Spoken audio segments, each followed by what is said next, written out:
পঞ্চগড়ের তেঁতুলিয়ায় টানা এক সপ্তাহের বেশি সময় ধরে মৃদু শৈত্যপ্রবাহের পর শনিবার কিছুটা তাপমাত্রা বেড়েছিল।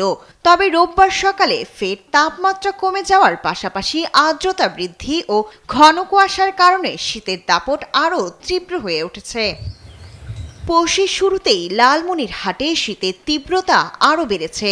কয়েকদিনের ব্যবধানে তাপমাত্রা আরও কমে যাওয়ায় সবচেয়ে বেশি দুর্ভোগে পড়েছে নিম্ন আয়ের মানুষ। সকাল 10টা পর্যন্ত ঘন কুয়াশার কারণে যানবাহন চলাচল ধীরগতির হয়ে পড়ে। দুর্ঘটনা এড়াতে হেডলাইট জ্বালিয়ে চলাচল করতে দেখা গেছে যানবাহনগুলোকে। প্রচুর ঠান্ডা, আম গাছ তো নাই, আরো প্রচুর ঠান্ডা পড়বে। সকাল 8টা-9টা পর্যন্ত ঠান্ডা থাকেই, দুপুরে তুলতে আবার বেলা 4টার সময় আবার ঠান্ডা পড়া শুরু ধরে। টানা 2 দিন ধরে সূর্যের দেখা নেই দিনাজপুরে। দিনের তাপমাত্রা 13.6 ডিগ্রি থেকে নেমে এসেছে 10.8 ডিগ্রি সেলসিয়াসে। কনকনে ঠান্ডায় বিপর্যস্ত হয়ে পড়েছে জনজীবন। শীতের কারণে ভ্যান চালাতে পারছি না। সরকার যদি কিছু সাহায্য করে তাহলে আমাদের একটু ভালো হয়।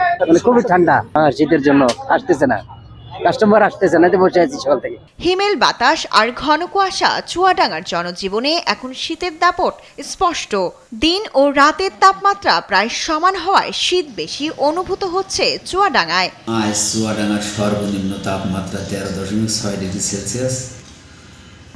গত কাল থেকে আকাশের সূর্যের আলো দেখা যাচ্ছে না মেঘাচ্ছন্নর কারণে এবং ঘন কুয়াশার কারণে শীতের তীব্রতা বাড়ছে। তীব্র শীতে অসহায় ও ছিন্নমূল মানুষেরা চরম কষ্টে রয়েছেন।